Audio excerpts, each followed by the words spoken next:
నమస్తే, welcome to our channel. నేను మీ సిరి. AP CM Jaganmohan Reddy గారు అయితే నిన్న 17 తారీఖున అయితే తను విదేశాలకి వెళ్ళడం జరిగింది. దాంతోపాటు కంటైనర్లలో కోట్ల రూపాయలు కూడా తరలించారన్న వార్త కూడా చాలా వైరల్ అవుతుంది. ఇందులో ఎంతవరకు వాస్తవం ఉంది ఏంటి అనేది మనకి వివరించడానికి మనతో పాటు ఉన్నారు ప్రముఖ సీనియర్ జర్నలిస్ట్ డివిఎస్ గారు. నమస్కారం సార్. నమస్తే సార్. ఈ కంటైనర్లు మనం ఫస్ట్ నుంచి చేస్తూనే ఉన్నాం. అప్పుడు 30 కంటైనర్లు చేసాం, మళ్ళీ జగన్మోహన్ రెడ్డి గారు ఇంటి దగ్గర కంటైనర్ గురించి మాట్లాడడం, అండ్ ఇప్పుడు మళ్ళీ కంటైనర్లు హైలైట్ అవుతున్నాయి సార్. ఎందుకంటే నిన్న చూస్తే జగన్మోహన్ రెడ్డి గారు లండన్ వెళ్ళారు. సో తనతో పాటు ఏంటంటే ఇంకా కంటైనర్లలో కోట్ల రూపాయలు విదేశాలకి వెళ్ళాయని చెప్పేసి వార్తలు వస్తున్నాయి. ఇందులో ఎంతవరకు వాస్తవం ఉందంటారు? డబ్బు డబ్బు డబ్బు ఏంటంటే 5 ఏళ్ల జగన్మోహన్ రెడ్డి పరిపాలనలో ఎటు చూసినా డబ్బు, సంపాదన, అవినీతి కుంభకోణాలు. ఇప్పుడు ఈ కంటైనర్లలో డబ్బులు, అట్లాగే ఎక్కడ కంటైనర్ దొరికినా, ఎవరు విదేశాలకు వెళ్ళినా ప్రజల్లో అనుమానాలు, సందేహాలు. సాక్షాత్తు ముఖ్యమంత్రే రాత్రి మరి విదేశాలకి వెళ్ళిన పరిస్థితుల్లో లండన్ అసలు ఆ స్పెషల్ ఫ్లైట్లోనే కంటైనర్ ఉందా, కంటైనర్లతోనే స్పెషల్ ఫ్లైట్ తీసుకెళ్ళాడా అంటే, ఇప్పుడు మామూలుగానే బొంబార్డియర్ 7500 ఫ్లైట్ ఆయన వేసుకెళ్ళింది. ఏంటి అది గంటకి 12 లక్షల అద్దె అంట. అబ్బా, 14 సీటరు ఫ్లైట్లో ఆయన వెళ్ళాడు. ఆయన భార్య, పిల్లలు లండన్ వెళ్ళి అక్కడ జెరూసలం, మొక్కులు, ఇంకా ఇతర దేశాలు, స్విట్జర్లాండ్. జనరల్గా ఎలక్షన్ అయిపోయిన తర్వాత నాయకులు విదేశాలకు వెళ్ళినప్పుడు అది విరామం కోసం వెళ్ళినా ప్రజల్లో ఆలోచనలు, అనుమానాలు, సందేహాలు, డబ్బు రవాణా. ఎందుకంటే అతను అధికారంలో ఉన్నాడు, ఆయన ముఖ్యమంత్రి స్థానంలో ఉన్నాడు కాబట్టి ఆయన ఏం తీసుకెళ్ళాడు అనేది మనం చూసాం. అంతకుముందు కూడా ఒక 20 రోజుల క్రితం, 1 మంత్ బ్యాక్ ఏదో తాడేపల్లి సీఎం క్యాంప్ ఆఫీస్లోకి ఒక కంటైనర్ వెళ్ళింది. జనం అందరి దృష్టి కంటైనరు, అసలు అది ఆపకపోవటం, తనిఖీలు చేయకపోవటము, గేట్లు ఎత్తేసేయటం, నేరుగా అది మరి సీఎం రెసిడెన్స్కి వెళ్ళిపోవడం, వెనక మార్గంలో దాన్ని మళ్ళా పంపించటం, అనేక అనుమానాలు, సందేహాలు. వాళ్ళు ఏమని చెప్తారు, అదేదో కిచెన్కి సంబంధించిన సామాన్లు ఏదో, మరి అందులో కిచెన్కి సంబంధించిన సామాన్లు అయితే చెకింగ్ చేయకుండా వదలాల్సిన అవసరం లేదు కదా. పోలీసుని తప్పించి ఒక వాహనం సీఎం ఆఫీస్లోకి వెళ్ళింది, బయటికి వెళ్ళిందంటే అనుమానాలు, సందేహం సహజం. ముఖ్యమంత్రి వాళ్ళు స్పెషల్ ఫ్లైట్లో వెళ్ళాడంటే స్పెషల్ ఫ్లైట్లో బత్తాలు డబ్బు వేసుకెళ్ళాడా అనేక అనుమానాలు, సందేహం. మనం చూసాం నిన్న ప్రెస్ మీట్ పెట్టి దేవినేని ఉమామహేశ్వరరావు, తెలుగుదేశం పార్టీ నాయకుడు, ఆయన ఏమైనా విమర్శలు చేశారు. పెద్దిరెడ్డి రామచంద్రారెడ్డి వెహికల్ ఏదో విదేశాలకు వెళ్ళిందండి. అవును సార్. ఇప్పుడు మంత్రి పెద్దిరెడ్డి రామచంద్రారెడ్డి పిఎల్ఆర్ కన్స్ట్రక్షన్స్కి సంబంధించిన వాహనం విదేశాలకు వెళ్ళిందంటే ఆ వాహనంలో డబ్బు ఉందంటారు. ఇప్పుడు వీళ్ళంతా డబ్బు విపరీతంగా సంపాదించిన వాళ్ళు. జగన్మోహన్ రెడ్డి పైన గతంలో వాళ్ళ నాన్న సీఎంగా ఉన్నప్పుడే 1,00,000 కోట్ల అవినీతి ఆరోపణలు ఉన్నాయి. సిబిఐ కూడా చెప్పింది కదా, అఫిడవిట్ హైకోర్టు కేసిన దాంట్లో 43,000 కోట్ల అక్రమార్జన అని వేసింది.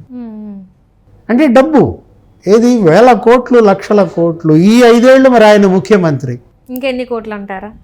తెలుగుదేశం పార్టీ ప్రతిపక్షాలు చేసిన ఆరోపణలే దగ్గర 4 లక్షల కోట్ల అవినీతి అని చెప్పి పుస్తకాలు వేశారు.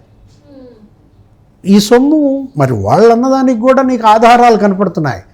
మద్యం 1,30,000 కోట్ల మద్యం అమ్మారు 5 ఏళ్లలో, అది కూడా క్యాష్. ఏది, కేవలం మీరు క్యాష్ ఎందుకు తీసుకున్నారు మద్యం అమ్మకాల్లో?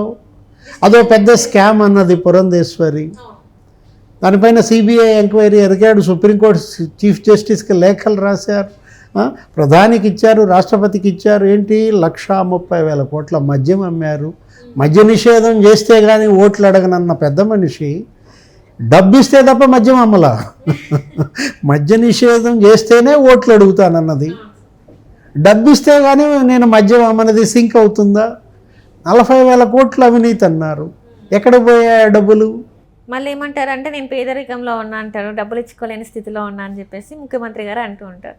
పేదరికంలో ఉంటే మరి ఇంత లగ్జరీ బొంబార్డియర్ 7500 స్పెషల్ ఫ్లైట్ అవసరమా? గంటకి 12 లక్షలు అద్దె అంట. పోయినసారి వేసుకెళ్ళిన వాహనం ఆ స్పెషల్ ఫ్లైటు అది గంటకు 2 లక్షలే, $14,800 దాని రెంటు. ఇప్పుడు గంటకు అద్దె ఎంత? ఇది 12 లక్షల రూపాయలు. ఎంత వ్యత్యాసం ఉంది? మరి పేదరికంలో ఉన్నారు కదా, ఇన్ని డబ్బులు ఎక్కడి నుంచి వస్తున్నాయి మరి ఇదంతా? ఇప్పుడు పేదరికంలో ఉంటే మరి ఈ ట్యాంకర్ల డబ్బులు ఎక్కడ, ఈ కంటైనర్ల డబ్బులు ఎక్కడ? పెద్దిరెడ్డి రామచంద్రారెడ్డి పైన ఉన్నటువంటి అభియోగం ఏంటి? 35,000 కోట్ల సంపద అంట. రామచంద్ర యాదవ్ సిబిఐ పిటిషన్ అడిగాడు. ఏంటి దానికి పంపించారు, ఎంక్వైరీ అడిగారు. మోటార్ సైకిల్కి గతి లేనటువంటి పెద్దిరెడ్డి రామచంద్రారెడ్డి 35,000 కోట్ల సంపద ఎక్కడి నుంచి వచ్చిందని నిన్నటిదాకా ఆయనతో పనిచేసిన వైసీపీ ఎమ్మెల్యే ఆదిమూలం నిలదీశాడు. శివశక్తి డైరీ అంట, 5 రాష్ట్రాల్లో 4 నగరాల్లో ఆయనకు 100 ఎకరాల భూములు. సరే, భూములంటే అవి ఎత్తుకుపోయాయి కాదు, కంటైనర్లో పట్టవు. ఇప్పుడు ఈ కట్టల డబ్బు ఎక్కడికి పోయిందనే దీంట్లో ఇవాళ పెద్దిరెడ్డి వాహనం ఏదో విదేశాలకు వెళ్ళింది కాబట్టి వీళ్ళు ఆరోపణలు చేస్తున్నారు. వీళ్ళకి విదేశాలకు వెళ్తున్నారు, పాస్పోర్ట్లు ఇవన్నీ కూడా మనం తీసుకున్న దీంట్లో గతంలో మనం చూసాం. షర్మిలే ఆరోపించింది, అవినాష్ రెడ్డి పాస్పోర్ట్కి అప్లై చేశాడు, పారిపోతున్నాడు విదేశాలకి అని చెప్పి, వీసా ఇవన్నీ తెచ్చుకుంటున్నారని చెప్పి. ఈ నేతలు కూడా వాళ్ళు ఇంకా విదేశాలకు వెళ్ళడానికో లేకపోతే ఎక్కడో ఒక దగ్గర తలదాచుకోవడానికి చూస్తున్నట్టుగానే ఉన్నారని చెప్పేసి వేరే ప్రతిపక్ష నేతలు చెప్తున్నారు. ఇంకా అసలు వీళ్ళు రిజల్ట్ వచ్చే వరకు కూడా ఉండరు రాష్ట్రంలో అని చెప్పేసి చెప్తున్నారు. ఇందులో వాస్తవం అసలు లండన్ అనగానే అందరిలో అనుమానాలు. ఎందుకంటే లండన్ అనేది ఆర్థిక నేరస్తులకు అదొక వేదికగా మారింది, అదొక ఆశ్రయంగా మారింది. మనం ఇక్కడి నుంచి 1,000 కోట్లు ఎగ్గొట్టి పారిపోయినటువంటి ఆర్థిక నేరస్తులు ఉన్నారు. ఒక ఆయన 14,000 కోట్లు ఎగ్గొట్టి పారిపోయాడు, నీరవ్ మోడీ.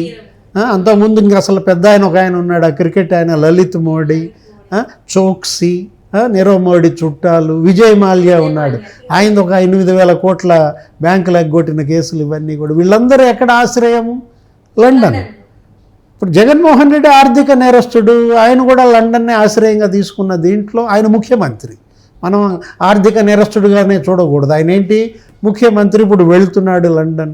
అది కూడా ఏంటి, అసలు లండన్ కూతుళ్ళ దగ్గరికి వెళ్తున్నానని పర్మిషన్ తీసుకోవడం, కూతుళ్ళు ఇక్కడికి వచ్చారు ఓట్లు వేయడానికి, సిబిఐ కోర్టు ఎలా అనుమతి ఇచ్చింది? సరే, పిల్లలతో సహా ఆయన వెళ్ళాడు, విశ్రాంతి కంటే అది వేరే విషయం. ఇప్పుడు ఆయన మళ్ళీ తిరిగి రాడు అంటారు. అనేక సందేహాలు ఉన్నాయని చెప్తున్నాను. ఎందుకంటే ప్రతిసారి ఇంత అల్లాలు జరుగుతున్నా కూడా సమీక్షించకుండా అసలు ఎందుకు ఇలాంటివి జరుగుతున్నాయని ఆరా తీయకుండా తను లండన్ ప్రయాణం చేస్తున్నారంటే చాలా మందిలో ప్రజల్లో నేతల్లో డౌట్ ఉంది. ఇప్పుడు 31వ తారీఖు వస్తానని ఆయన అనుమతి కోరాడు, ఇచ్చింది. 31వ తారీఖు రాకపోతే మరి కౌంటింగ్ నాడు ఎవరుంటారు? 4వ తారీఖు కౌంటింగ్ ఆయన పర్యవేక్షించాలి కదా. ఆయన ఇంట్లో ఉండి రాష్ట్ర వ్యాప్తంగా పోలింగ్ ఎలా జరిగేది, కౌంటింగ్ ఎలా జరిగింది అనేది పర్యవేక్షించాలి, అందరికీ దిశానిర్దేశం చేయాలి, నాయకులకి అభ్యర్థులకి. జగన్మోహన్ రెడ్డి భవిష్యత్తు జగన్మోహన్ రెడ్డిది ఒక్కడిదే కాదు, ఆయన భార్య పిల్లలది ఒక్కడిదే కాదు, ఆయన భవిష్యత్తు పైనే 175 మంది అభ్యర్థుల భవిష్యత్తు ఆధారపడి ఉంది, రాష్ట్ర భవిష్యత్తు కాదులే.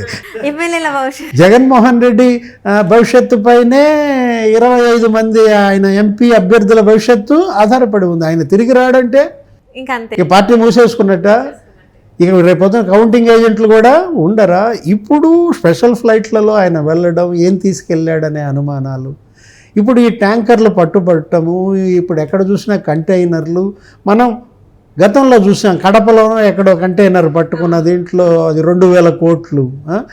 అందులో కొచ్చిన్ నుంచి హైదరాబాద్ ఏదో ఆర్బీఐ డబ్బులు అనమాట. తర్వాత అది వదిలేశారు. అమీరెడ్డి కూడా ప్రెస్ మీట్ పెట్టి చెప్పాడు, ఏంటి అది కొచ్చిన్ నుంచి వెళ్తున్న రిజర్వ్ బ్యాంక్ ఫండ్స్ అని, 2,000 కోట్లు.